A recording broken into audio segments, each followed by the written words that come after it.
Ja, herzlich willkommen hier auf meinem Kanal. Nicht wundern, dass ich eine Sonnenbrille aufhabe. Es ist wirklich ziemlich sonnig heute. Und zwar heute ist der Tag, wo wir unsere erste große Tour machen. Und zwar mit dem Bulli, woran ich jetzt die letzten 2 Jahre und 8 Monate gearbeitet habe. Und endlich ist es soweit. Wir haben heute Donnerstag und gegen Abend wollen wir starten. Ich habe jetzt den Bus ausgestattet hier mit allen möglichen Lebensmitteln. Ich zeige euch das gleich. Ja, es geht jetzt nach Spanien, Richtung Süden. Wir starten von Dortmund aus, das ist im Westen von Deutschland, wer das nicht weiß. Und wir fahren dann durch Belgien und weiter Richtung Frankreich und dann Spanien, Costa Brava. Und mal schauen, wie weit uns das Schätzchen hier bringt. Und eventuell geht es noch ein bisschen weiter nach Süden. Viel Spaß dabei. Ja, was brauchen wir natürlich für so eine lange Reise? Das Wichtigste natürlich, befindet sich natürlich hier im Kühlschrank. Wir haben heute den 14. Juli und natürlich wird es sehr warm die nächsten Tage. Wir werden teilweise vielleicht in Frankreich bis zu 36 oder 38 Grad haben. Wie ihr seht, habe ich hier vorgesorgt. Ich habe hier genügend kalte Getränke und mit diesem Kompressorkühlschrank ist das wirklich eine coole Sache, immer wunderbar kalte Getränke zu haben. Ja, was wir sonst natürlich noch brauchen, sind diverse Lebensmittel. Die habe ich hier vor allen Dingen hier in meinem Fach hier vorne. Ich habe hier so eine Schublade, da habe ich Brot drin, dann Konservendosen und Milch und Honig, Nutella und so ein Zeug. Hier oben ist noch Tee, Geschirr, was man so braucht, also alles, was wir brauchen, Kartoffeln, Mineralwasser. Ja, hier drüben haben wir so kleine Boxen. Hier haben wir so ein bisschen Sonnenblumenöl zum Kochen, dann haben wir hier Zucker, Gewürze, also alles, was man so braucht. Feuchttücher, Toilettenpapier. Ja, im Prinzip alles, was wir so brauchen. Genügend Trinkwasser haben wir hier. Das sollte es eigentlich erstmal gewesen sein. Also das ist so die Grundausstattung für die nächsten, sagen wir mal, 3-4 Tage. Habe ich jetzt hier Lebensmittel gekauft. Ja, ansonsten, wie habe ich mich vorbereitet? Eigentlich das Übliche. Ne? Neben den ganzen Sachen, die man braucht, einfach zum Schlafen und über die Runden zu kommen, habe ich natürlich einiges an Werkzeug. Das kann ich euch später noch mal zeigen. Ich habe hier in meinem Seitenschrank hauptsächlich Werkzeug. Hier oben sind eigentlich nur Handtücher drin, ein paar Papiere. Wie gesagt, ich fahre alleine, deswegen benutze ich hier gar nicht den ganzen Platz und kann sehr großzügig hier verfahren hier mit dem ganzen Gepäck. Hier drunter ist noch eine Menge Werkzeug, also für alle möglichen Eventualitäten. Ich hoffe, ich brauche es nicht, aber das zeige ich euch später nochmal. Wenn wir vielleicht gegen Abend hier unser Bett aufbauen, da haben wir natürlich noch so ein paar Stühle und einen Tisch, alles was man so braucht zum Campen. Ja, soweit sind wir hier vorbereitet und startklar. Wie gesagt, gegen Abend geht's los. Wir warten, bis es ein bisschen kühler wird und bis der Berufsverkehr nachlässt.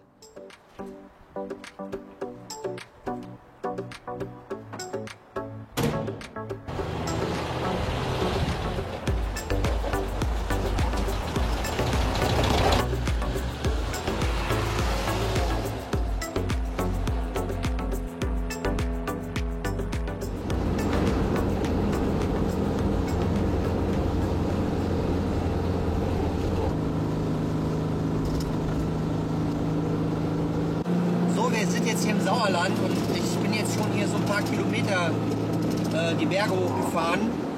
Das ging alles ganz gut im zweiten Gang. Also die Berge sind hier so ungefähr 400 bis 600 Meter hoch. Also wir haben jetzt fast die ersten 50 Kilometer runter. Alles gut.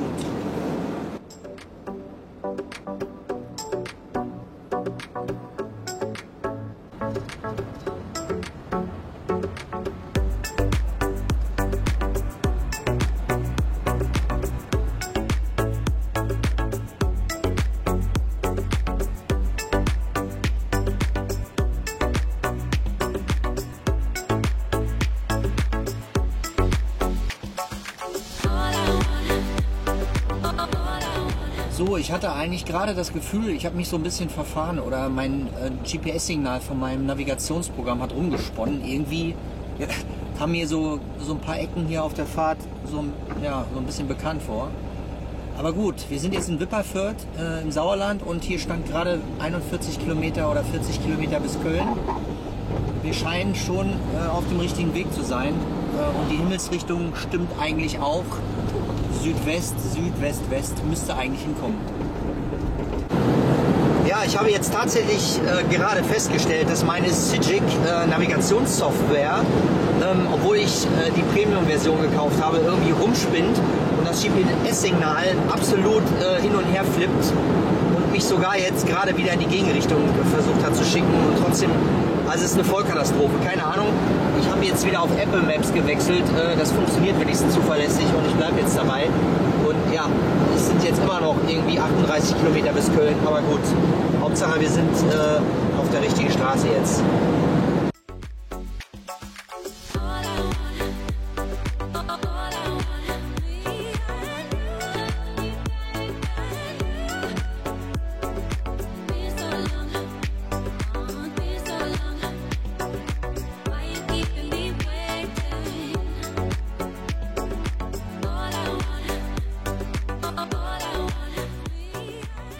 Ich bin hier gerade an der Tankstelle und habe hier gerade entdeckt, dass der Überlauftank hier undicht ist. Vielleicht sieht man das da. Das ist ja total doof, aber das lässt sich bestimmt leicht beheben. Ja, wir sind jetzt 117 Kilometer gefahren und sind jetzt in Köln angekommen. Ich habe jetzt hier getankt. Der Wagen hat aktuell einen Verbrauch von 14,7 Liter. Kann aber auch daran liegen, ich muss mal gucken, der Ausgleichstank scheint irgendwie drüben die eine Leitung kaputt zu sein. Das dürfte aber kein großes Problem sein, weil das, glaube ich, nur ein Überdrucktank ist. Und wenn der Tank ein bisschen leerer ist, dann dürfte eigentlich dort kein Sprit mehr laufen. Da muss ich dann später mal die Benzinschläuche tauschen. Gut, dann geht es jetzt weiter. Ja, wie erwartet war es natürlich kein besonderer Spaß, hier durch Köln zu fahren, durch die City. Ja, und obwohl es jetzt schon um fast 9 Uhr ist, ist immer noch so viel Verkehr und man muss sich richtig gut konzentrieren hier, ja, um nicht irgendwo hängen zu bleiben. Ja, aber es sieht jetzt so aus, als wären wir jetzt durch das Zentrum und es gibt hier noch so ein paar Ausläufer der Stadt und dann gucken wir weiter, dass wir jetzt bald einen Platz zum Schlafen finden. Es wird nämlich bald dunkel.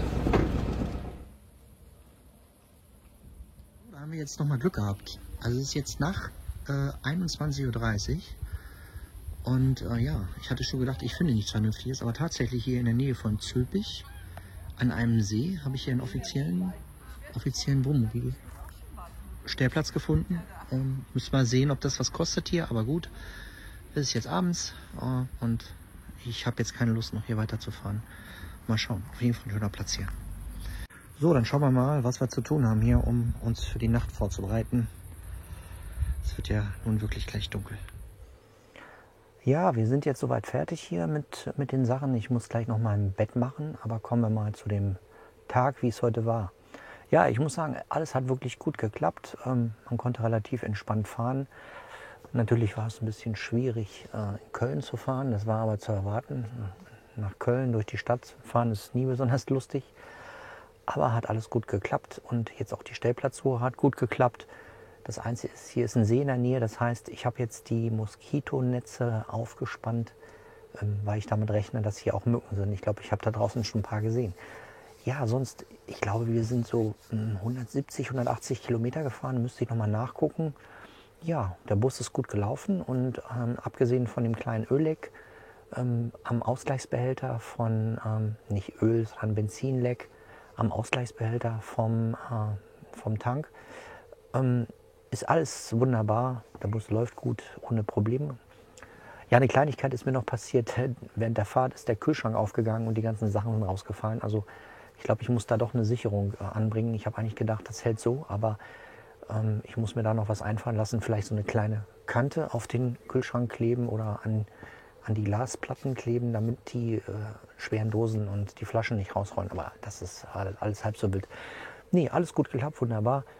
Und ich mache jetzt gleich noch ein bisschen was zu essen und ja, eine Kleinigkeit esse ich, noch ein bisschen was trinken und dann das Bett fertig und dann ab ins Bett.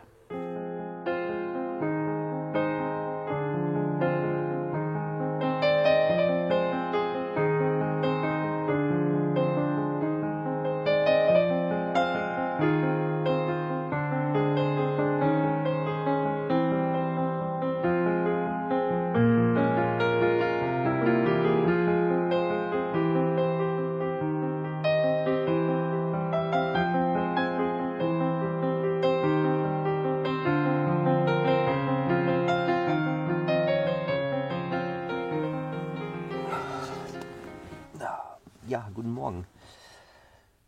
Das ist jetzt der zweite Tag. Ja, ich habe eigentlich ganz gut geschlafen. Ich habe natürlich so ein bisschen Probleme gehabt einzuschlafen, aber das ist irgendwie auch normal in der ersten Nacht. Und es ist irgendwie auch normal, dass man total früh aufwacht. Also wir haben jetzt, glaube ich, 5:50 Uhr. Ist ein bisschen bewölkt draußen. Die Sonne ist, eigentlich müsste schon Sonnenaufgang sein, aber es ist ziemlich bewölkt draußen. Ja, Mücken hatte ich irgendwie keine im Bus. Ja, entweder lag es an den Moskitonetzen oder tatsächlich daran, dass ich Glück hatte. Ja, dann werde ich mal mich so langsam fertig machen. Ja, ein bisschen frühstücken. Und ja, dann geht's weiter.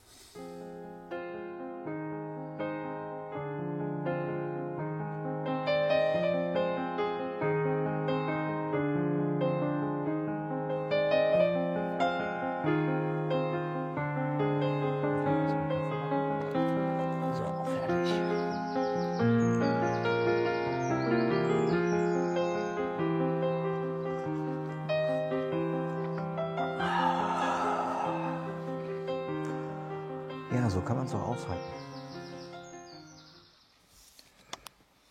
Ja, so, ich bin jetzt fertig hier zur Abfahrt. Es ist noch immer noch ziemlich früh. Ich glaube, wir haben jetzt erst noch nicht mal 7:30.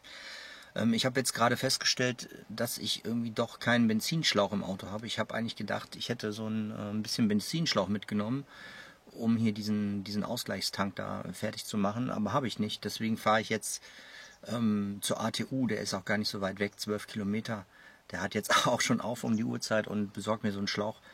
Ist irgendwie besser, das irgendwie jetzt zu machen, weil wenn ich erstmal in Belgien bin, weiß ich nicht, wo ich das herbekomme. Und ja, ich würde es schon ganz gern heute Abend machen, wenn ich wieder voll tanke, dass ich dann nicht wieder so ein paar Tropfen Sprit verliere. Muss nicht sein. Okay.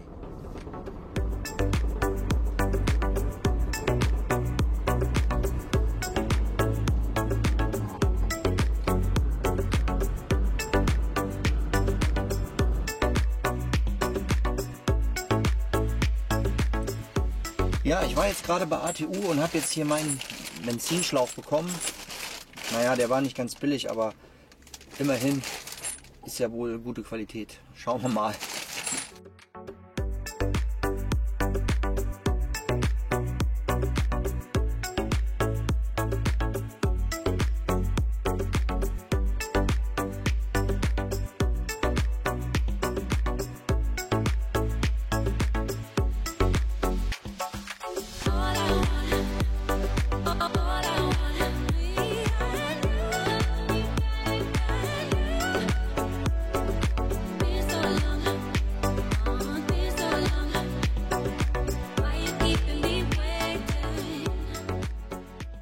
Ja, ich habe jetzt hier echt einen schönen Platz gefunden. Das ist total klasse. Wir sind jetzt mitten in der Eifel und endlich ist die Sonne auch rausgekommen.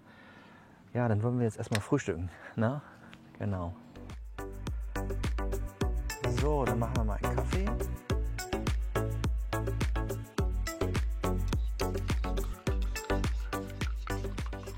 So, jetzt zeige ich euch mal hier diesen Behälter, den ich hier meine. Das ist der Ausgleichsbehälter beziehungsweise der Rücklaufbehälter vom Kraftstofftank. Und das hier sind diese Kabel, die undicht sind. Ne, keine große Aktion. Ja, wie man sieht, habe ich jetzt hier den Tank ausgebaut. Ne, und ich habe jetzt hier die Anschlüsse freigelegt. Und hier ist noch so ein Entlüftungsanschluss. Ja, und jetzt werden wir mal den Benzinschlauch hier anbringen und dann am Fahrzeug.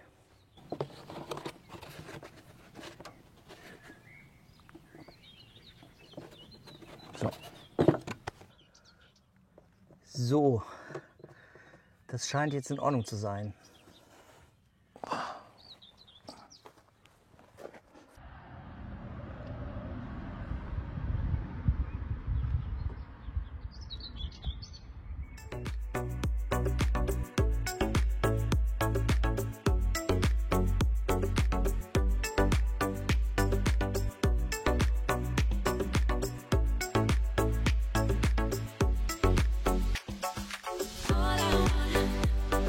All I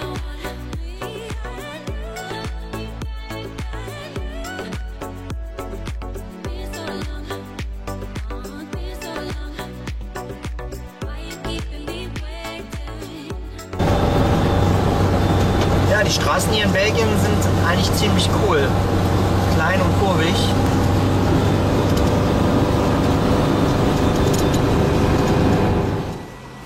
So, wir sind jetzt in St. Vith in Belgien. Und zwar, ich hatte gerade so ein kleines Problem. Ich habe ja nur Bargeld dabei. Und es ist nicht so einfach in Belgien hier mit Cash zu tanken. Ich bin jetzt in St. Vith und habe Gott sei Dank hier eine Tankstelle gefunden, wo ich auch bar bezahlen konnte, dann im Voraus. Alles klar, das ist natürlich nicht so einfach. Aber ich frage mich, was machen die Leute, die keine EC-Karte haben? Okay, gut. So, wir sind jetzt gleich in Luxemburg, noch ein paar hundert Meter.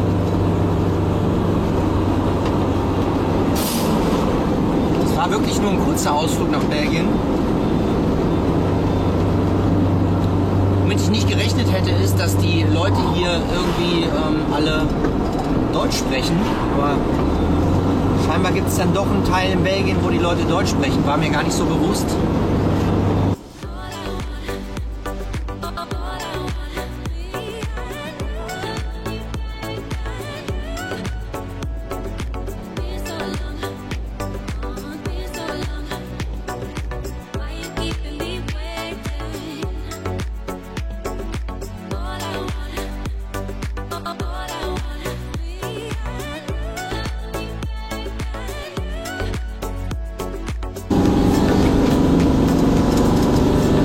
Wir sind jetzt kurz vor Frankreich, noch ein paar hundert Meter.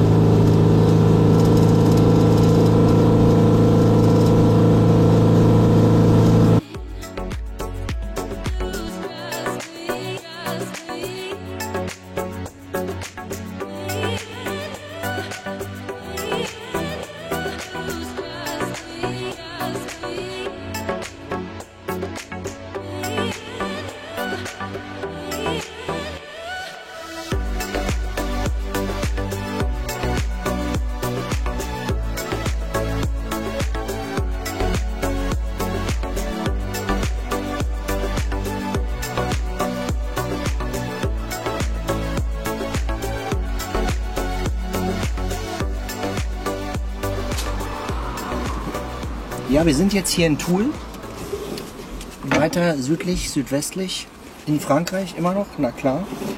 Und ich habe jetzt hier eine Tankstelle gefunden, Gott sei Dank, wo ich mit Bargeld zahlen kann. Das ist ja wohl wirklich hier ein großes Problem. Meine Schwierigkeit ist einfach, dass ich nicht genug Geld auf der EC-Karte habe, beziehungsweise gar nichts, sondern ich habe nur Bargeld dabei. Und das erweist sich als große Herausforderung, hier Tankstellen zu finden. Deswegen kommen hier nur große Tankstellen in Frage. Und dann auch nur in den Großstädten. Weil teilweise sogar an Shell-Tankstellen auf dem Land sind nur Automaten. Okay, aber Tank ist voll. Verbrauch war 12,6 Liter. Das ist echt gut. Ja, wir haben jetzt ungefähr 16:30 Uhr und ich bin jetzt irgendwie in Toul nach dem Tanken leider irgendwie auf die Autobahn geraten. Ich weiß auch nicht warum, aber meine Karten-App hat irgendwie gezeigt, das ist irgendwie die einzige Route. Naja, auf jeden Fall bin ich jetzt die Autobahn ein Stück gefahren und bis Dijon sind es über 350 Kilometer Autobahn. Und ich bin jetzt aber doch direkt die nächste Ausfahrt ein paar Kilometer weiter wieder rausgefahren. Weil ich habe keine Lust, hier die Gebühren zu bezahlen für die Maut und außerdem ist das relativ langweilig auf der Autobahn. So, ich habe jetzt für die, weiß ich nicht, 10 Kilometer oder was das waren, Autobahn oder 8, 1,90 € bezahlt. Also das hält sich noch in Grenzen. Ja, soweit. Weiter geht's Richtung Lyon. Das sind jetzt die Vogesen.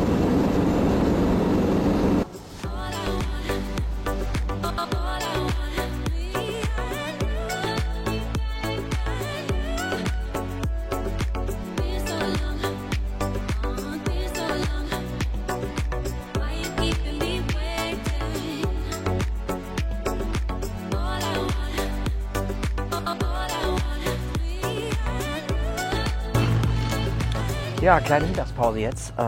Genau, wir sind jetzt mitten in Frankreich noch nicht, aber wir sind in der Nähe von Verdun. Es ist immer noch nicht ganz so warm, wie ich eigentlich dachte. Weil während der Fahrt merkt man teilweise, dass es schon sehr warm ist. Aber es sind wohl tatsächlich erst 24 Grad und hier im Schatten ist es gar nicht mehr so kalt, beziehungsweise so warm. Ja, es ist interessant hier durch Frankreich zu fahren. Es ist alles sehr, sehr weitläufig und einsam. Also in den kleinen Städtchen ist nichts los, da sind kaum Leute unterwegs, obwohl wir mitten in der Woche haben und irgendwie vielleicht Leute auch noch arbeiten. Aber das ist halt auch sehr ländlich hier. Ne? Ja, ich mache jetzt hier eine kleine Pause und esse grüne Bohnen. Ich habe nämlich jetzt echt Hunger langsam und ruhe mich ein bisschen aus. Und ja, und später fahre ich dann weiter. Eigentlich wollte ich so ein bisschen länger warten, bis es vielleicht ein bisschen kühler wieder wird. Aber das Thema ist einfach, es wird in den nächsten Stunden einfach noch wärmer. Und es macht auch keinen Sinn, jetzt hier zu warten. Und so toll ist der Platz jetzt auch nicht. Weil es ist ganz schön hier ringsherum, aber es ist ein bisschen laut, weil die Bundesstraße direkt in der Nähe ist. Aber sonst alles gut.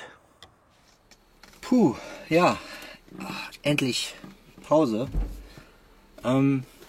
Ja, wir sind jetzt ungefähr 50 Kilometer vor Besançon und ich bin jetzt echt ganz schön geschafft und ich suche jetzt schon seit ein paar Kilometern schon Platz zum Übernachten. Ich werde jetzt erstmal hier auf dem Rastplatz stehen bleiben und mal gucken, was so hier in der Nähe ist, weil wir haben jetzt 19:11 Uhr und ich denke mal, es wird Zeit, dass wir jetzt mal einen Platz suchen. Das reicht auch für heute.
Ja, wir sind jetzt hier abends an unserem Rastplatz angekommen. Und zwar ist das jetzt hier ein Rastplatz, so ein Picknickplatz, den es in Frankreich relativ häufig gibt. Ihr seht, hier ist eine Nationalstraße. Ich hoffe mal, heute Nacht ist hier nicht so viel Verkehr. Gerade war es eigentlich ziemlich ruhig, ja. Auf jeden Fall ist es circa 40 Kilometer vor Besançon.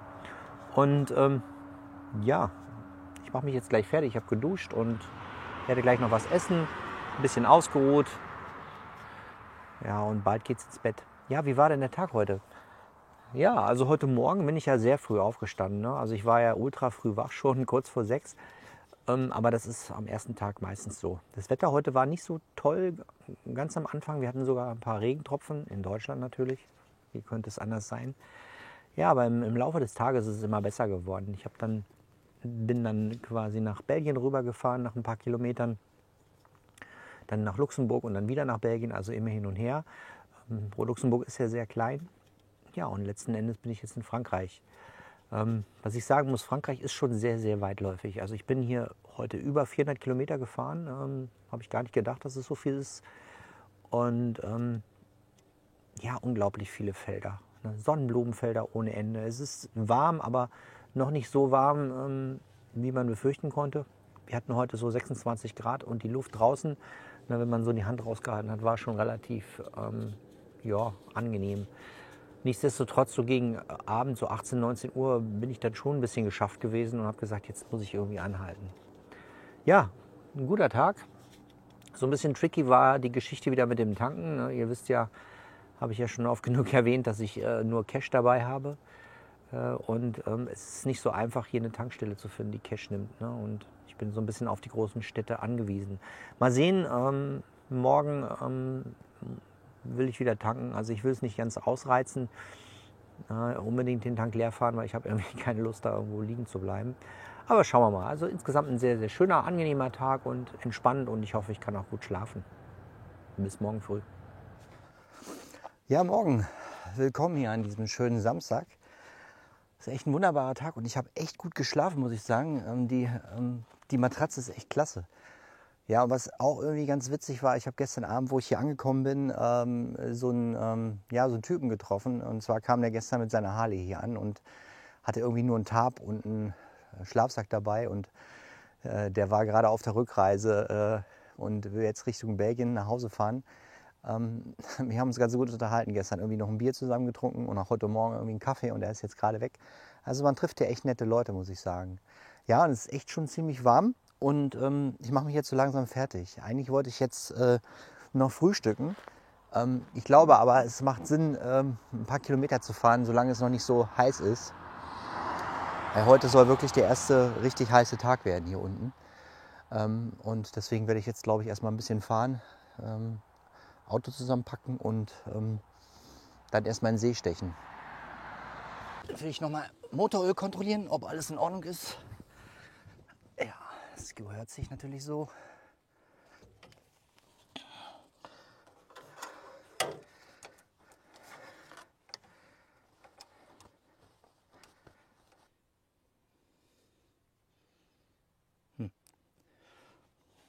Scheint ein bisschen was verbraucht zu haben.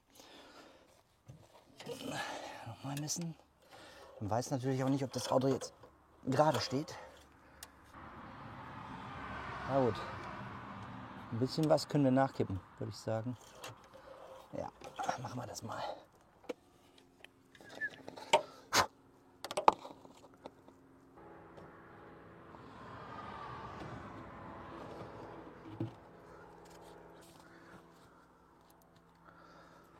Oh, ich denke mal, das reicht.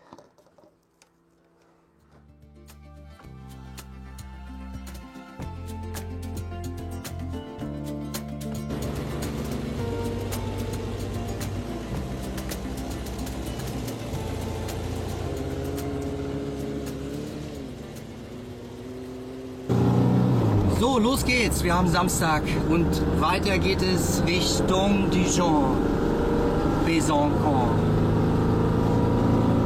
Das Wetter ist wunderbar. Ich hoffe mal, es wird nicht zu heiß und ja, schauen wir mal, wie der Tag heute wird. Ja, ich bin jetzt hier in Grailles angekommen und wie man sieht, ich habe hier eine Avia-Tankstelle gefunden, wo man einen Shop hat. Sehr gut, das sollte funktionieren.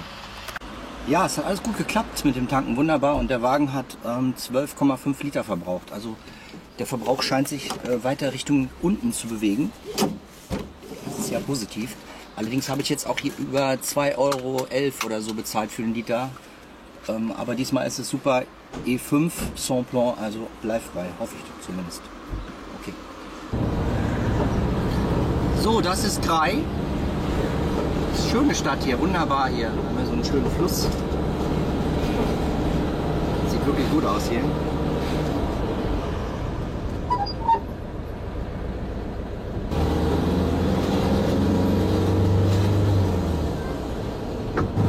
So, ich bin jetzt hier über ziemlich heftige Berge gefahren. Auch im zweiten Gang. Ich weiß nicht, was die Berge hier heißen, wie die Berge hier heißen, aber sieht auf jeden Fall nett aus.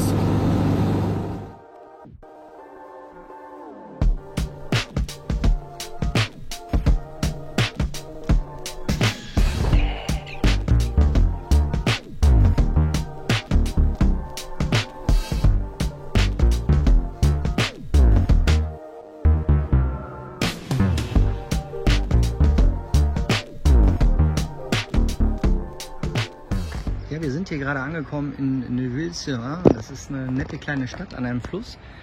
Und zwar ist es jetzt schon fast 1 Uhr und wir haben jetzt 27 Grad. Und es ist Zeit, jetzt mal eine Pause zu machen. Das ist ein ganz netter Platz hier. Ich bin jetzt gerade hier runtergefahren und werde mal so eine kleine Mittagspause machen. Und zeige euch gleich aber noch so ein paar Bilder.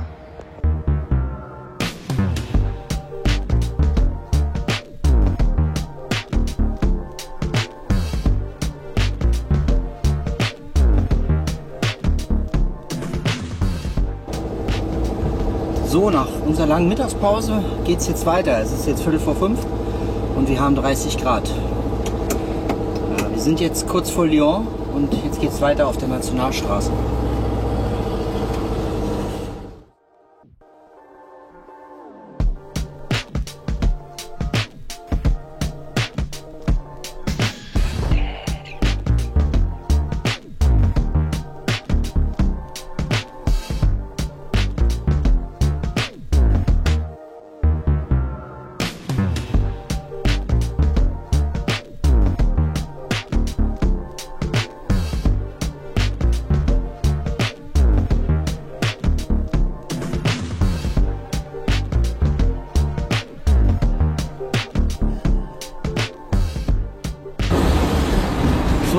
jetzt in Vienne. Ist echt schön hier, allerdings auch eine Menge Verkehr. Und es ist immer noch warm. Ich denke immer noch 30 Grad.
Charles de Gaulle D86.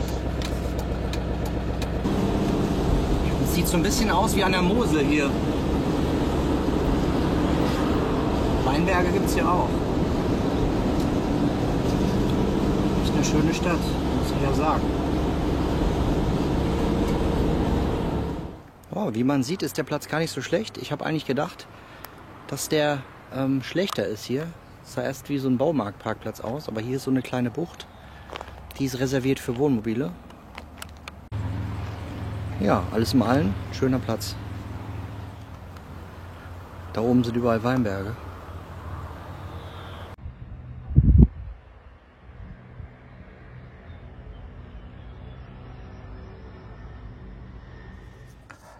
Ja, guten Abend. Ich gönne mir mal wieder mein spanisches Feierabendbier heute am Samstagabend. Wir haben so 20 vor 10. Ich habe euch ja gerade gezeigt, wo ich war. Ich war an der Rhön unterwegs und hatte da diesen sehr schönen Stellplatz direkt am Fluss. Aber er war irgendwie so ein bisschen zu laut und dann habe ich gesagt, naja, isst du ein bisschen was, ne? Und dann fährst du ein Stück weiter und suchst dir nochmal einen anderen Platz. Das habe ich jetzt gemacht. Ich bin jetzt 14 Kilometer die Nationalstraße N7 runtergefahren und bin jetzt hier in Tournon-sur-Rhône direkt so ein bisschen aus dem Stadtzentrum raus. Hier ist ein Wohnmobilparkplatz mit ein paar Stellplätzen. Ich bin auch ganz alleine hier. Der Stellplatz ist eigentlich ganz schön. Ich hoffe, heute Nacht ist es auch ruhig hier. Nicht, dass hier irgendwelche Jugendlichen da noch rummarodieren. Aber naja, wir werden sehen. Im Moment ist es ganz angenehm. Ja, wie war der Tag? Ja, ich bin ja relativ früh gestartet. Das heißt, der eine Kollege mit seinem Motorrad hat mich natürlich noch so ein bisschen aufgehalten, aber es ist völlig in Ordnung. Eigentlich wollten wir beide früh los, bevor es so warm wird. Ich bin dann, glaube ich, so gegen 10 oder halb 10 weggekommen von dem Parkplatz. Dann direkt erstmal getankt und weitergefahren. Ja, landschaftsmäßig war es relativ abwechslungsreich. Ich bin so ein bisschen in die Berge reingefahren, in die Rhön und Vogesen. Ja, und am Ende wurde es so ein bisschen industrieller, also Gewerbegebiete, Industriegebiete. Aber das gibt es ja überall in jedem Land. Ja, gegen Abend bin ich schon ein bisschen müde geworden, ne? Wenn so die Hitze des Abends einfach immer durch die Windschutzscheibe, dann ist das schon ganz schön anstrengend. Wobei ich muss sagen, mit dem PKW wäre das viel, viel anstrengender. Ne? Also Scheibe runter, also genug Luft ist da. Ich habe auch genug Pausen gemacht. Um die Mittagszeit habe ich, glaube ich, 3 Stunden da in diesem kleinen Ort verbracht. Hab gegessen, ein bisschen gechillt und ja. Ja, gegessen habe ich schon. Toilette habe ich sogar schon sauber gemacht. Hier ist eine Entsorgungsstation. Leider gibt es hier kein Trinkwasser. Aber ich habe noch ein bisschen was im Tank. Ich denke mal, für morgen reicht es noch. Sonst werde ich versuchen, morgen was zu finden und aufzufüllen. Ja, ich mache mich gleich ins Bett und mal schauen. Jetzt sind es vielleicht noch so, naja, sagen wir mal knappe 500 Kilometer bis Spanien. Ist nicht mehr weit. Also ich werde jetzt noch, sag ich mal, 2 Tage brauchen. Also ich glaube nicht, dass ich mir den Stress antue, morgen komplett nach Spanien durchzufahren. Das ist einfach zu weit. Muss auch nicht sein. Ich habe sowieso 5 Tage geplant. Also warum? Vor allen Dingen morgen wird es noch wärmer. Also morgen kommen wir über 30 Grad, 31, 32 Grad. Vielleicht Anfang der Woche sogar an die 36, 38 Grad. Also es wird auf jeden Fall noch heißer. Gut, dann sage ich bis morgen. Ja, wir haben Sonntagmorgen. Es ist kurz nach 6 und die Sonne geht gleich auf. Ich habe mir ja den Wecker gestellt, damit ich heute relativ früh wegkomme. Ja, ich habe echt gut geschlafen. Der Platz ist wirklich ziemlich ruhig hier. Also ich hätte auch gut und gerne noch ein paar Stunden länger schlafen können. Ja. Okay, machen wir erstmal einen Kaffee und dann geht's los.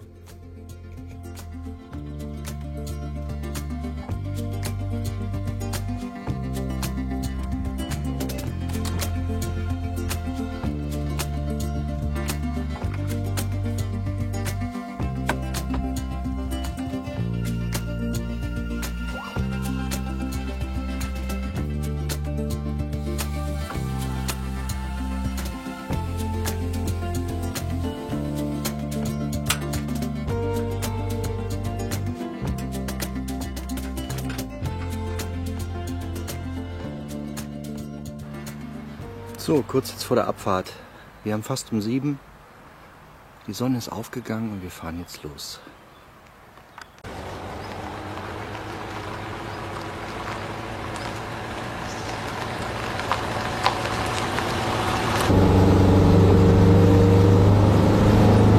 So, auf geht's. Autonom war nicht so schlecht. Jetzt geht's die Nationalstraße N7 weiter nach Süden.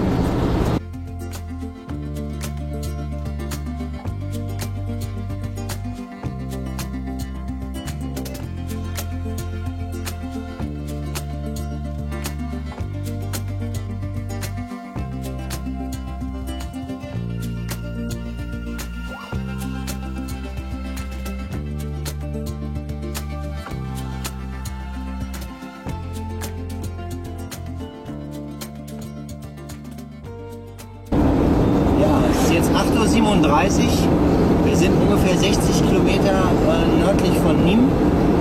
Gerade von der Nationalstraße N7 auf die D63 abgebogen. Wir haben jetzt schon 24 Grad, aber es ist echt wunderbares Wetter.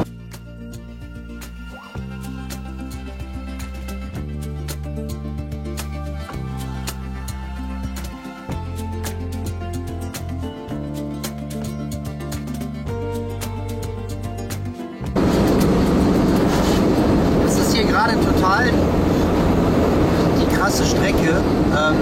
Und zwar heißt die Gegend hier wohl Département du Pape, was denke ich so viel heißt wie Region der Pappeln.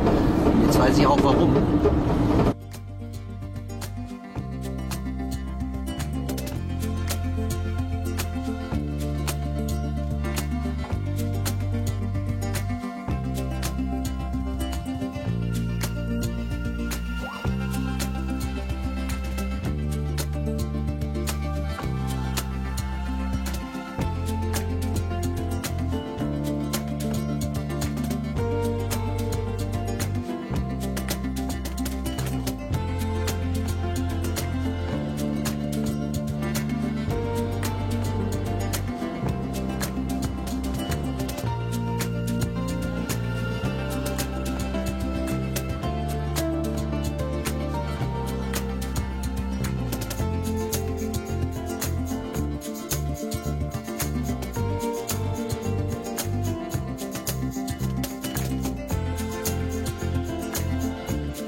Puh, ja. Wir sind jetzt in Pezenas gewesen. Ich habe jetzt endlich getankt. Bin schon wieder so ein bisschen nervös geworden. Aber tatsächlich, ich habe wieder eine Tankstelle gefunden und 230 Kilometer bin ich jetzt, glaube ich, gefahren seit dem letzten Tankstopp. Ja, es ist jetzt 11:45 Uhr und wir haben 33 Grad und es ist echt mega warm. Und ich mache jetzt erstmal eine längere Pause. Ich bin eigentlich für heute schon weit genug gefahren. Ich müsste auch bald in Spanien sein. Eventuell übernachte ich heute auch auf dem Campingplatz, da muss ich mal sehen. Hier in der Nähe ist auch wohl einer, aber ich gucke gleich mal, ob ich da im Internet so ein paar Bilder finde und entscheide das gleich. Jetzt mache ich aber erstmal eine schöne Pause und werde mich erstmal ein bisschen ausruhen.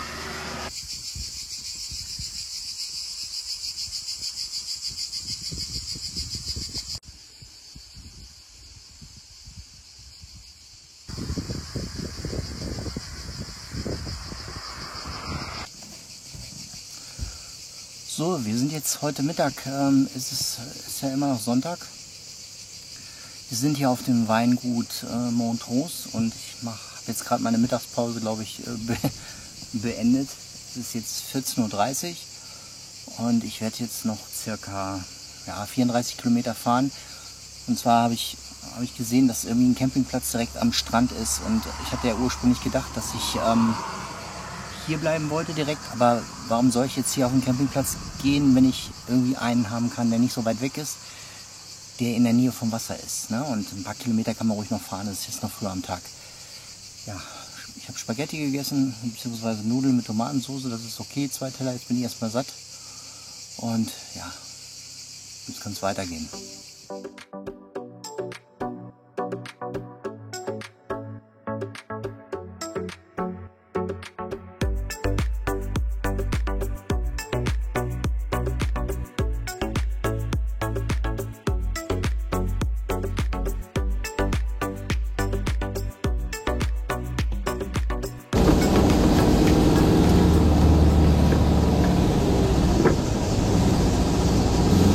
Also das war ja jetzt wohl die Vollkatastrophe hier jetzt. Das ist dermaßen voll. Ey, hier ist so viel los wie auf dem Kreuzfahrtschiff am Pool in der Mittagszeit.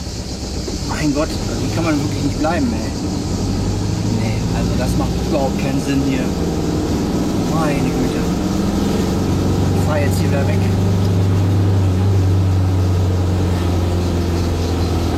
Es sind einige Campingplätze und die sind alle so dermaßen überfüllt. Aber die sehen eher aus hier wie so Luxusresorts oder überall Kinderspielplätze und keine Ahnung, Abenteuerspielplatz, Minigolf und oh Gott. Ich weiß nicht, ob das so das Richtige ist. Ich glaube eher nicht. So, ich bin ja jetzt mal gespannt, ob ich hier weiterkomme. Also dermaßen volle Campingplätze habe ich noch nie gesehen.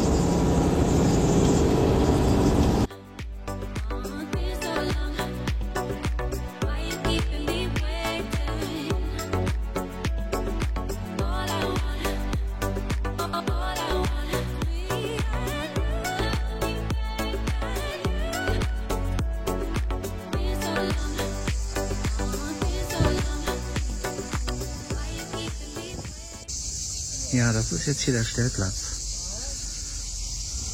Mitten in der Sonne.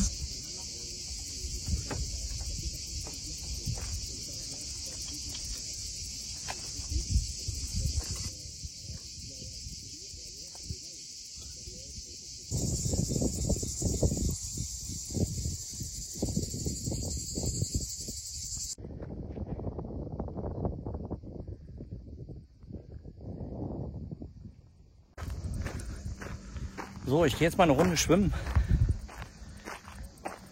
So wie ein paar 100 Meter zu laufen zum Strand. Aber ich denke, das passt schon. Kurze Abkühlung.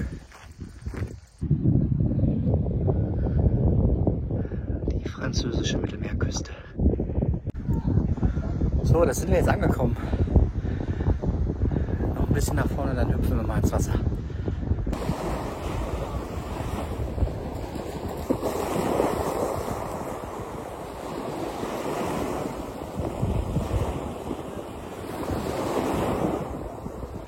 Herrlich, mein Gott.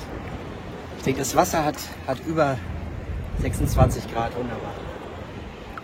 Ja, das hat sich doch wohl gelohnt heute.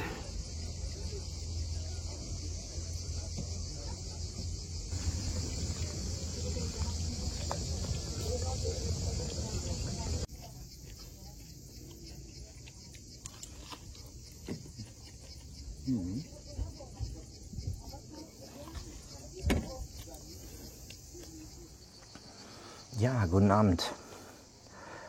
Es ist Sonntagabend gegen 21 Uhr. Ja, und ich bin jetzt gerade mit dem Essen fertig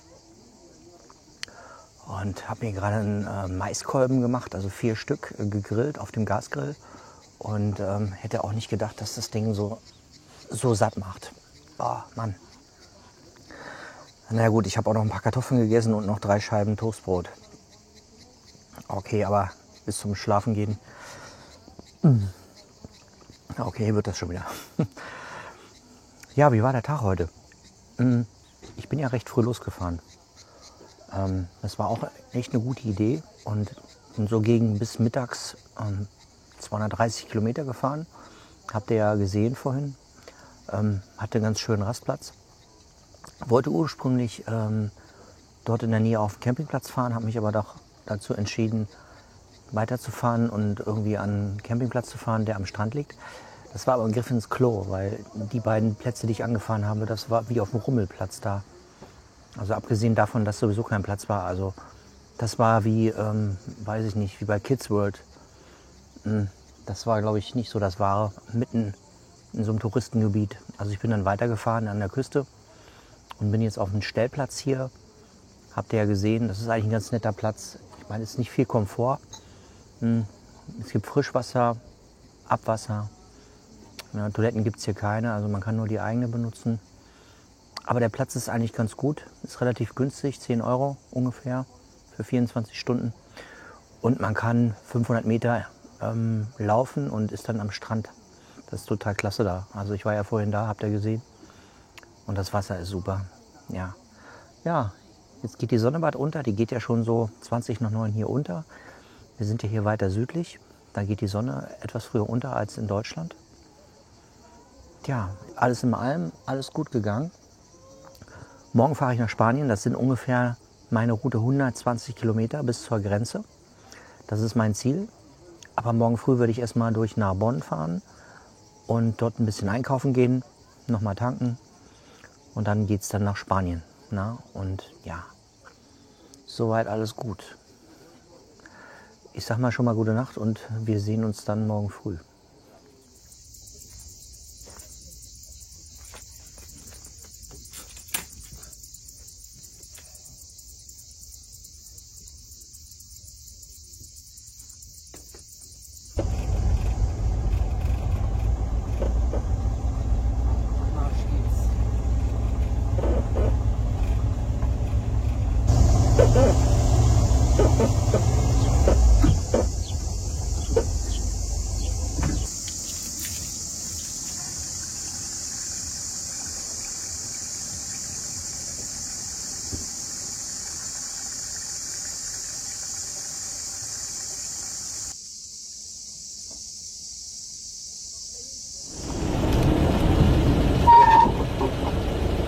Ja, wir haben jetzt Fleury verlassen.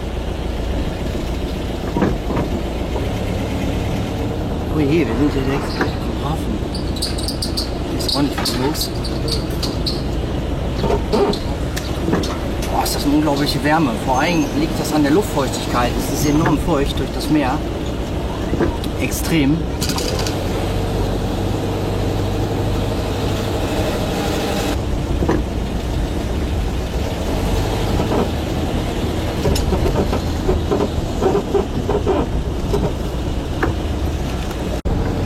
Hier ist was los, unglaublich. Das ist die absolute Touristengegend hier.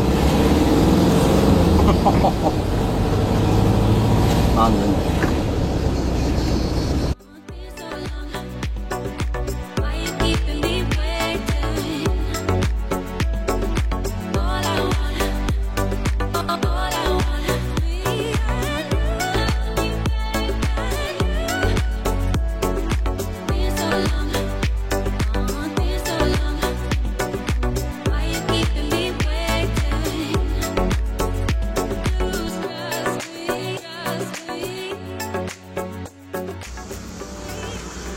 Ja, wir sind jetzt in Narbonne und es ist echt mega warm. Ich bin jetzt auf dem Parkplatz angehalten, weil ich mich mal umorientieren muss. Ich will mal nach einem Shop suchen, beziehungsweise nach einem Baumarkt, und hier einfach so rumzugurken, macht keinen Sinn. Ja, und wir haben jetzt kurz vor 10. Ja, und wenn wir hier in Narbonne soweit fertig sind, geht es weiter in der Küste lang Richtung Portbou. Das liegt schon auf spanischer Seite. Bis dahin sind es jetzt von hier aus so ungefähr noch 100 Kilometer.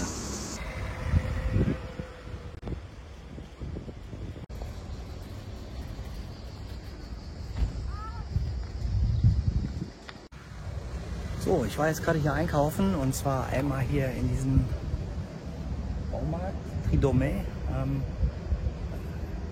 Hab dann nach Motoröl geguckt. Leider haben die da gar kein Motoröl. Dann war ich da ganz hinten im Carrefour. Das ist ein riesiger Supermarkt. Also da läuft man sich tot. Also wahnsinnig groß. Und habe jetzt hier so ein paar Lebensmittel gekauft. Wasser und so weiter. Ja, jetzt lade ich das Zeug erstmal ein und es ist mega warm draußen. Absolut mega warm. Okay, und dann würde ich gleich nochmal in so einen Autoshop gehen und gucken, ob es da noch etwas besseres Öl gibt. 50er Öl. Das ist einfach etwas hitzebeständiger, weil in dem Baumarkt oder in dem Supermarkt haben die nur 40er Öl. Okay, also einpacken und dann schauen wir mal weiter. So, schlussendlich habe ich jetzt hier in dem Autoladen Norauto habe ich jetzt endlich mein Motoröl bekommen, was ich haben wollte, und muss nicht so mit so Öl punchen, was nicht unbedingt gut ist. Also Hochtemperaturöl zu bekommen ist nicht so einfach. Ich weiß nicht wieso, hier ist schweineheiß und trotzdem fahren die hier alle nur 10W40 Öl. Okay, aber letzten Endes habe ich jetzt mein Öl. Allerdings, das ist das gute Zeug. Schweineteuer. 61 € für den Kanister, aber gut. Nützt ja nichts. Ja, wir haben jetzt Narbonne hinter uns gelassen und sind jetzt auf dem Weg Richtung Perpignan. Ganz schön stressig die Stadt. Ist echt ordentlich was los hier. Bin froh, dass ich jetzt wieder ein bisschen weiter draußen bin.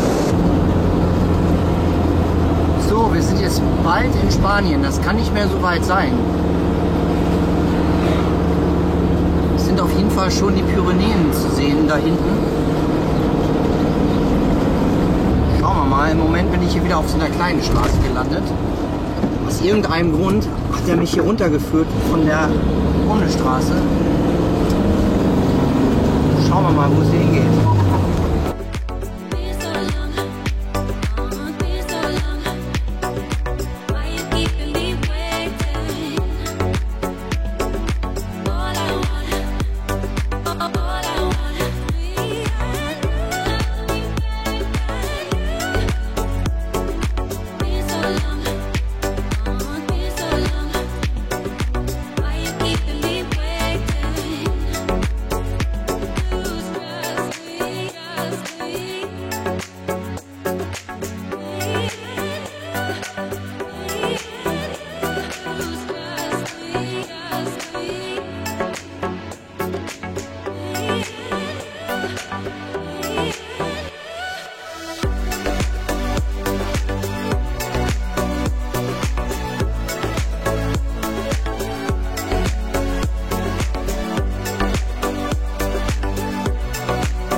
Ja, jetzt machen wir uns langsam weiter.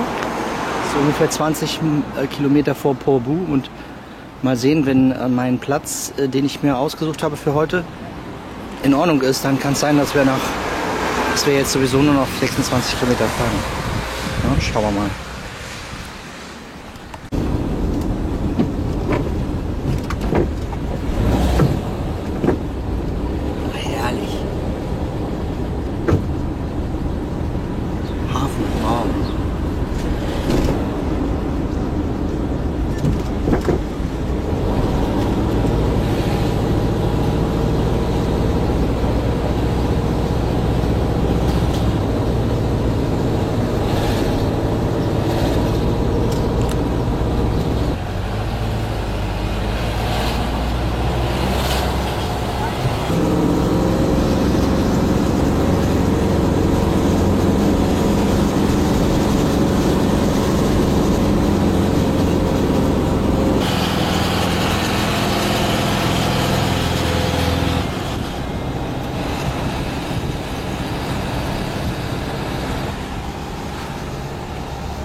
Das ist wohl jetzt hier die spanische Grenze.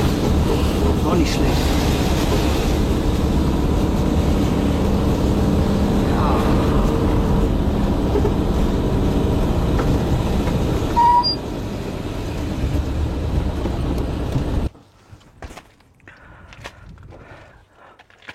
Ja, wir haben es geschafft. Wir sind tatsächlich in Spanien. Wir sind jetzt hier auf dem höchsten Punkt und da vorne ist eine mega Aussicht.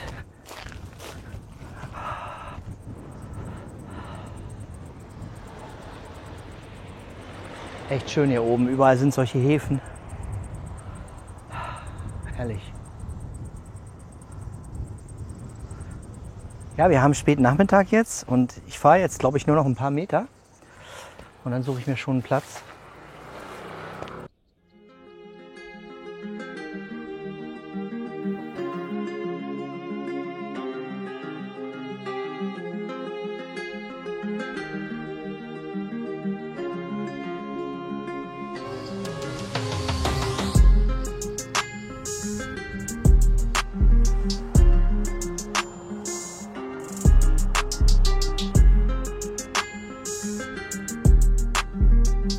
Ja, da sind wir jetzt. Spanien.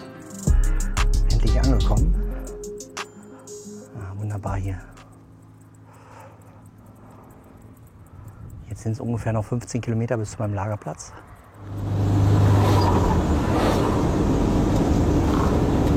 So, wir sind jetzt gerade durch Portbou gefahren. Das haben wir jetzt hinter uns. Das erste spanische Dorf.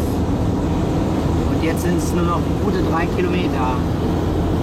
Sind wir gleich in Lancia. Ja.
Weg und auf dem Weg nach Cascades. Das sind ungefähr 25 Kilometer.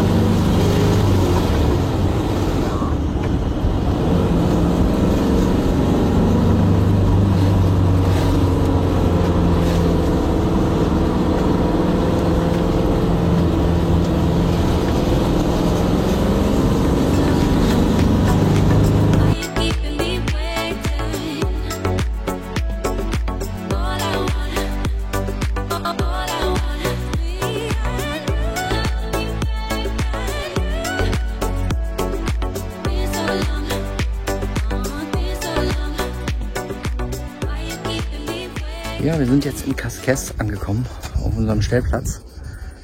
Ja, das ist jetzt kein kostenloser Stellplatz, aber der ist in Ordnung für 10 Euro direkt am Hafen. Gehen wir gleich nochmal ein Rundchen hin. Das sieht echt gut aus. Hier. Viele Plätze belegt. Und das ist immer noch ein Sahnewetter. Unglaublich. Gut, dass ich mich gerade noch abgekühlt habe. Genau. Ah.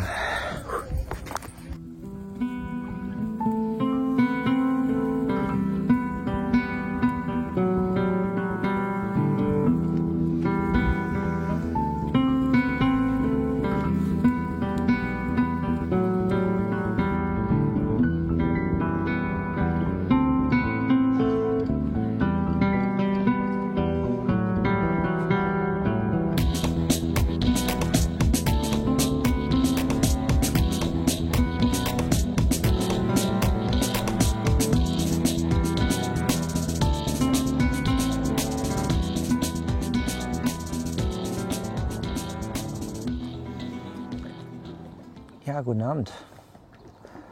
Wir haben jetzt 8:30 am Montagabend und ich bin ja hier in Cascais, direkt am Hafen. Die Sonne geht jetzt relativ früh unter, also kurz nach 9. Ich habe gerade mein Hähnchen gegessen, bin gut satt und ja, fühle mich eigentlich jetzt recht gechillt. Nochmal ein kleines Cider hier, Feierabend Cider. Ja, der Tag war heute echt gut. Vor allen Dingen, die Landschaft ist echt bisher das Beste gewesen, was ich auf dem Trip hier gesehen habe. Ja, diese Küstenstraße, die man so lang fährt und die Buchten, ne, wo die kleinen Strände sind. Das kann man im Video gar nicht so richtig einfangen, vor allen Dingen nicht wegen der Fahrt, aber wenn man vorbeifährt, ist das schon echt schön, extrem weitläufig. Ja, ich werde jetzt hier noch so ein bisschen rumchillen und dann werde ich mich langsam zurückbegeben und schlafen. Morgen müssen wir mal schauen, ich werde gar nicht so weit fahren. Ich denke, ich werde weiter nach Süden fahren, Richtung Lorette Mar. Aber mal schauen, zu welchem Stellplatz ich fahre oder welchen Spot ich anfahre. Ich werde das ganz spontan sehen morgen, wo es schön ist und wo es ruhig ist. Ja, um die nächsten Tage jetzt schön in Ruhe zu verbringen.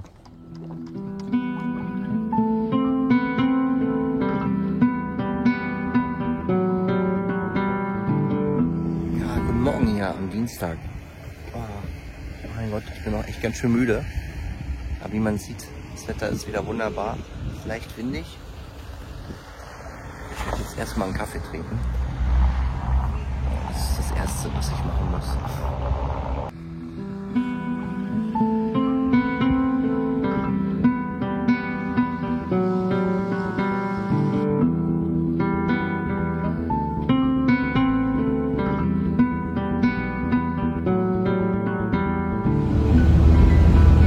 Wir haben jetzt gegen Mittag, wir sind jetzt von unserem Platz weggefahren und fahren hier wunderschön durch die Berge.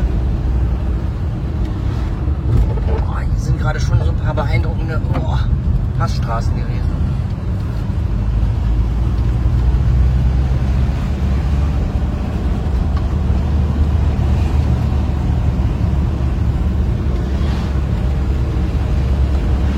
Das ist eine echt tolle Stadt. Allerdings so weit weg, ich weiß nicht, ob die Kamera das einfangen kann. Sehr herrlich, der Weg. Wow. So, wir sind jetzt tanken in Roses.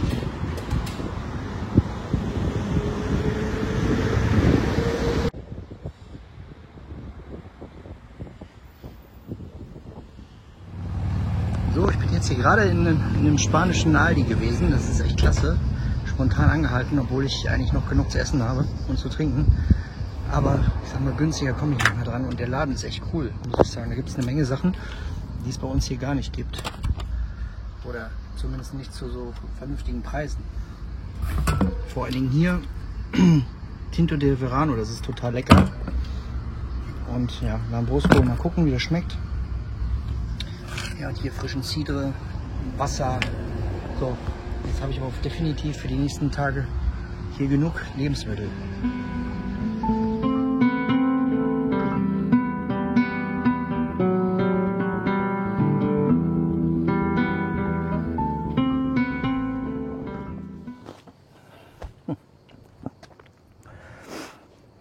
Ja, Costa Brava. Wir sind jetzt ungefähr 30 Kilometer vor Lorette Mar.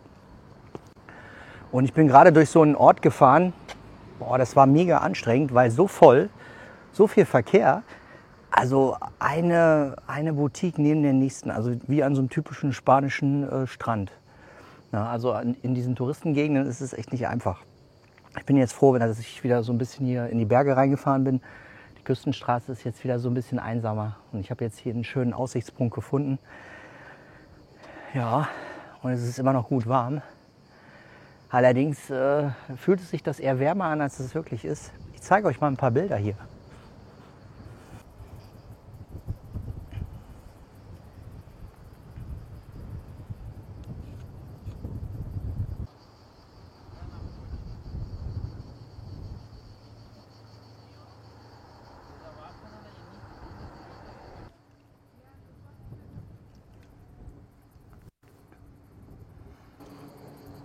Man kann mit der Kamera gar nicht so richtig einfangen, was man mit dem menschlichen Auge sehen kann. Das ist schon erstaunlich.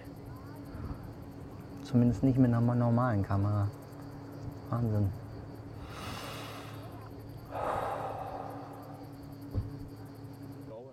Freiburg? Yeah, I know this. In the south west of Germany. Yes. I come from Dortmund. Maybe you know this football club. Yes, Borussia. Borussia, ja, genau. Ja. We Yeah. throw the battle. Hmm? We throw the battle. No, okay. You can live here for, it's okay. Okay. And it's enough or you need more? No, it's No? enough. It's That's enough. okay. Thank you so much. Okay. Thank you so Jo. much. Ciao. Bye. Ja.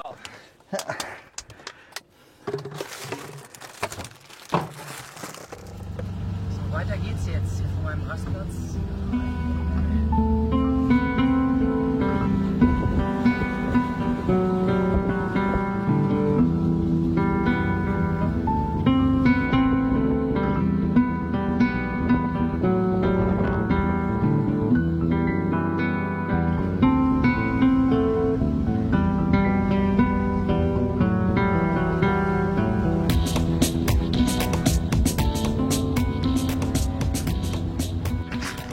So, jetzt sind wir mal runter zu einem Strand gefahren, der hier in der Nähe war. Ich habe jetzt das Auto parken können und mal schauen, wo jetzt hier der Strand ist. Platja links. Das sieht danach aus, als wäre da der Strand. Bitte. Ja, da ist er, der Strand. Wunderbar.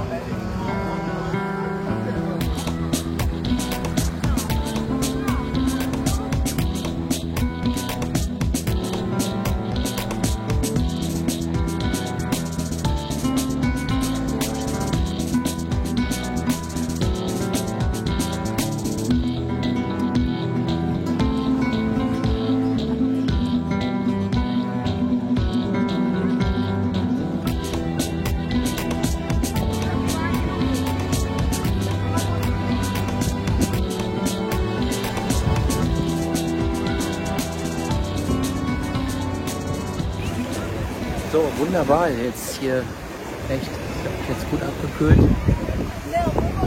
Bald machen wir uns wieder weiter.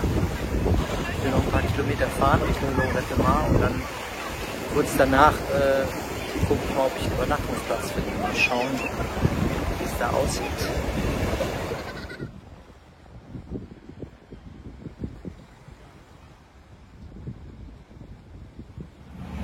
Ja, aus irgendeinem Grund bin ich jetzt hier über die Berge gefahren und ich habe das Gefühl, dass der Motor nicht mehr so optimal läuft. Irgendwie, ob die Vergaser sich verschlucken. Und gerade war die Drehzahl so niedrig, dass er mir ein paar Mal ausgegangen ist. Ich werde jetzt mal gucken, ob die Vergaser nicht höher gestellt werden müssen. Nicht, dass er irgendwas hat. Also ganz komisch.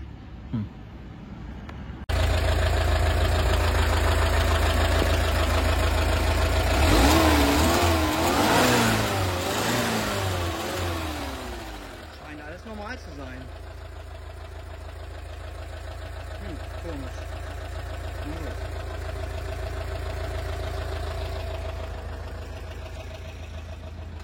Junge, bin ich jetzt fertig. Ich bin jetzt hier nach meinem Stopp weitergefahren, bin jetzt hier in der Großstadt. Weiß gar nicht, wie die heißt hier. Alter, und der Bus läuft nicht. Der geht ständig aus. Ich meine, jetzt die letzten paar Minuten läuft er wieder ein bisschen. Ich habe hier die Krise gekriegt. Das Problem ist einfach, hier ist überhaupt kein Parkplatz frei. Und es ist absolute Rush-Hour hier. Das ist der Hammer. Ich stehe jetzt erstmal an der Tankstelle. Und jetzt muss ich gleich nochmal gucken, was da los ist.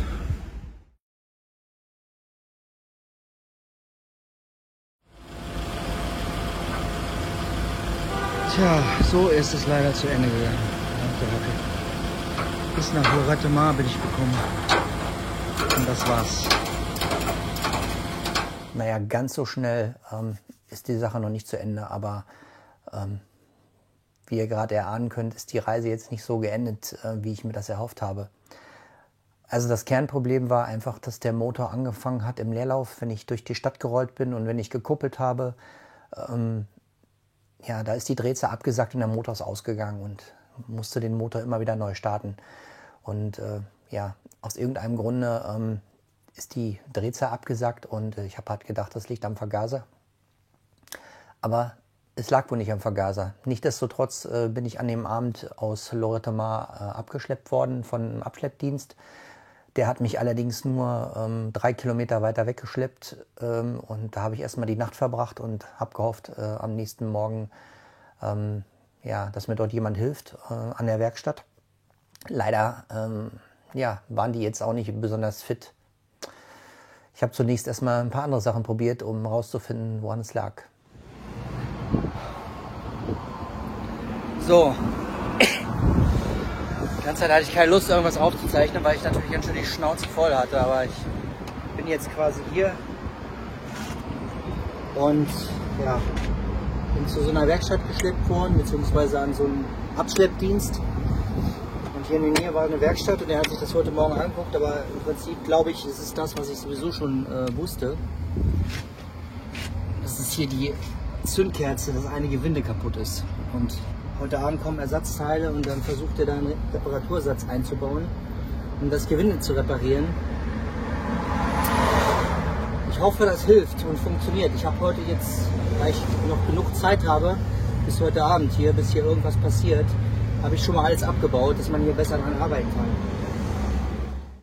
Ja, ich hatte ja an dem zweiten Tag, wo ich quasi übernachtet habe an dieser Straße, noch den ganzen Tag Zeit, um darauf zu warten, dass die Werkstatt mir hilft. Das heißt, ich habe von morgens bis abends um 18 Uhr darauf gewartet, dass da jemand von der Werkstatt sich kümmert. Und zwar vorher habe ich natürlich die Zeit genutzt, um zu schauen, ob ich einen Fehler finde. Ich habe also geguckt, habe ich Zündfunken? Ja, ich hatte Zündfunken und dabei habe ich festgestellt, dass 1 oder 2 Zündkerzengewinde nicht in Ordnung sind. Und ein Gewinde war so locker, dass ich quasi Spiel im Zylinderkopf hatte. Und ich bin jetzt davon ausgegangen, dass der schlechte Motorlauf daran liegt, dass ich keine Kompression mehr auf einem Zylinder habe.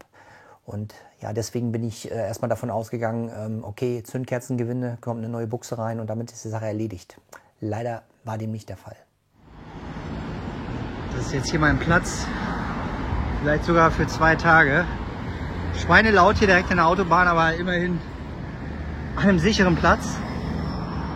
Ja. Schauen wir mal. So, wir haben jetzt nach 18 Uhr und jetzt ist endlich mein Ersatzteil gekommen. Und wie man sieht, hat er hier diese Buchse eingebaut. Ich hoffe mal, dass das funktioniert und vor allen Dingen, dass das jetzt auch das Problem beseitigt. Und dass nicht noch ein anderes Problem hier auftritt. Ja, nachdem an diesem Abend der Mechaniker das Zündkerzengewinde repariert hat, habe ich das Ganze wieder zusammengebaut. Und ja, am Ende war es eben so, dass der Motor trotzdem nicht vernünftig lief. Also lag es letzten Endes nicht am Zündkerzengewinde, sondern das kaputte Gewinde war einfach nur eine Folge der Altersschwäche des Motors. Es sind ja im Prinzip immer noch die alten Teile. An dem Motor ist ja eigentlich so gut wie nichts neu gekommen. Der ist lauffähig gewesen, der läuft auch ganz gut, also ohne Probleme, auch bei der großen Hitze. Ja, und der Fehler lag letzten Endes an einem Zündverteiler. Und zwar der Zündverteiler hatte, wie mir leider auch bekannt war, einen kaputten Stecker. Ne? Und dieser Stecker war locker und hat dafür gesorgt, dass 3 Kabel nicht in der richtigen Position gelegen haben. Und ich vermute, dass durch die Drehbewegung der Fliehkraftverstellung des Verteilers die Kabel durchgescheuert sind. Ja, das Problem ist, das Ganze habe ich dann versucht noch zu reparieren vor Ort.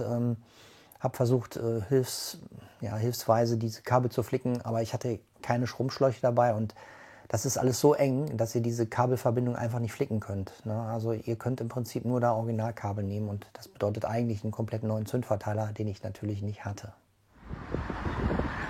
Ja, heute ist Donnerstag. Ja, da seht ihr mal, das ist hier die Straße, wo ich die ganze Zeit mit meinem Bus stehe, seit 2 Nächten. Jetzt bin ich das erste Mal hier ein bisschen weiter weggelaufen, weil irgendwie wird man so ein bisschen wahnsinnig, wenn man hier die ganze Zeit rumsteht. Ja, zumindest hat sich jetzt ein bisschen was getan. Meine Versicherung überprüft jetzt quasi, ob ich ja doch in eine andere Werkstatt geschleppt werde, die sich mutmaßlich damit auskennt. Ja, mal schauen, ich warte jetzt auf den Rückruf. Es ist echt schwierig, teilweise da jemanden zu erreichen. schauen wir mal. Ich laufe jetzt hier noch eine kleine Runde und dann gehen wir zum Bus zurück. Ja, nachdem relativ schnell klar war, dass ich einen neuen Zündverteiler brauche, weil ohne Zündverteiler ist Essig, ne? Also am Ende sprang der Motor halt gar nicht mehr an, nach meinen ganzen Versuchen. Das bedeutet also neuen Zündverteiler besorgen. Ich habe dann versucht, über meine Versicherung, also meinen Schutzbrief, ja, eine Werkstatt zu kontaktieren, die sich um das Auto kümmern kann, weil diese Werkstatt vor Ort, die war einfach nicht kompetent genug. Die hatten keine Ahnung von diesem Auto. Ja, und ich habe jetzt da 2 Tage gestanden und gehofft, dass ich Kontakt zu einer Werkstatt bekomme, die in 50 oder 60 Kilometer Entfernung war, damit die mir helfen können. Leider ist es so, dass die beiden Werkstätten, die in Frage gekommen wären, alle Betriebsferien hatten. Ja, und ich habe aber trotzdem noch irgendwie gehofft und habe da 2 Nächte übernachtet und hatte am Ende richtig die Schnauze voll. Ja, und nach diesen beiden Tagen war ich also richtig angepisst, kann man schon sagen. Nicht nur wegen meiner Versicherung, mit der ich irgendwie ziemlich viel Heckmeck hatte. Die haben mich ziemlich hängen lassen die ganze Zeit. War am Ende das Kernproblem, dass ich einfach die ganze Reise absolut low budget geplant hatte. Ich hatte im Prinzip nur so viel Kohle dabei, um mit dem Auto hin und irgendwann auch wieder zurückzufahren. Das Problem wäre gewesen, klar, diesen Zündverteiler hätte ich vielleicht irgendwo dort in Spanien bekommen. Ich hätte ein paar Tage warten müssen. Ich hätte dann irgendwo im Hotel schlafen müssen, weil eine Woche da irgendwie auf der Straße übernachten, an der Hauptstraße, geht nicht. Vor allem nicht, wenn das Auto dann in der Werkstatt ist. Ich muss woanders übernachten und ich muss dann die Hotelkosten zahlen für mehrere Tage und ich warte ewig, bis das Teil kommt, dann muss es noch eingebaut werden. Und dann hätte ich noch nicht mal in dem Moment die Kohle gehabt, um die Reparatur zu bezahlen. Also ich habe mich letztendlich dazu entschlossen zu sagen, ey Leute, ich muss nach Hause, das geht so nicht, ich habe die Schnauze voll. Und das heißt, das Auto muss zurücktransportiert werden nach Deutschland. Und ja, ich musste mir dann eine günstige Rückfahrgelegenheit suchen und bin dann quasi am Abend nach Barcelona gefahren, 60 Kilometer mit dem Linienbus, war dann gegen Abend in Barcelona und ja, habe mir unterwegs Flixbus-Tickets gebucht. Ja, und diese Flixbus-Reise war ein wirklicher Albtraum. So, da sind wir in Barcelona angekommen mit dem Bus. So, da bin ich jetzt nun in Barcelona angekommen. Es hat echt hier alles gut geklappt, also vom Bus. Bahnhof bin ich jetzt mit dem Taxi gefahren, weil das war okay, war auch gar nicht so teuer, irgendwie 5 Euro noch was. Und ja, das Zimmer ist natürlich relativ teuer, aber das ist wohl hier so. Das ist wirklich ein ziemlich günstiges Hostel, wie auch immer. Allerdings nicht so eins, wo man mit 10 Leuten in einem Raum schläft. Ja, aber es ist teuer, es kostet irgendwie über 70 Euro. Aber wie gesagt, ich hatte jetzt heute Nacht keine Lust auf irgend so eine Absteige mit 10 Leuten in einem Raum zu schlafen. Das muss ich mir jetzt nicht antun nach diesen anstrengenden Tagen jetzt, die letzten.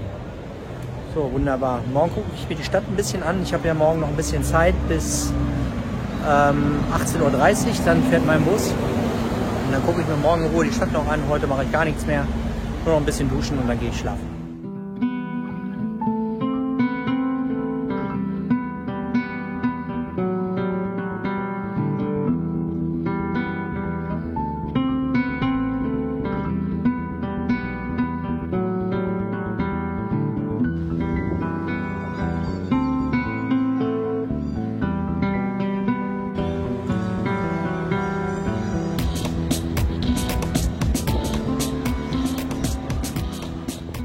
Ja, was wirklich ganz nett war, war der Tag in Barcelona. Klar, die Nacht da in diesem kleinen Zimmer an der Hauptstraße oder an der Fußgängerzone der Ramblas war natürlich nicht besonders gut, aber im Anbetracht der Tatsache, wie ich davor die beiden letzten Nächte geschlafen habe, war das in Ordnung. Ich konnte duschen. Ja, und ich habe einen schönen Tag noch am Strand verbracht in Barcelona, bin ein bisschen durch die Stadt gelaufen. Das war wirklich ein cooler Tag. Kann natürlich sein, dass ich mir da irgendwie nochmal so eine Art Sonnenstich weggeholt habe, weil ich einfach irgendwie 4 oder 5 Stunden am Strand war. Das alles sind natürlich nicht so die besten Bedingungen.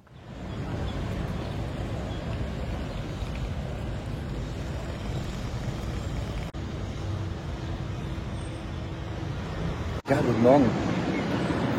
Ich muss zugeben, ich habe nicht so gut geschlafen. Es lag einfach daran, weil es so laut ist in dem Zimmer. Ne? Das ist natürlich direkt an der Straße. Aber okay, ich habe geschlafen, ich habe geduscht, jetzt ist morgens um 9:30. Jetzt habe ich gerade erstmal Kaffee getrunken und jetzt laufe ich den Strand.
So, das war der Tag jetzt am Strand. Wunderbar hier, die Stadtstrände in Barcelona. Man kann das hier echt super aushalten hier in der Stadt. Also hier rumlaufen, was essen, dann direkt wieder an den Strand legen. Also die haben es hier echt gut.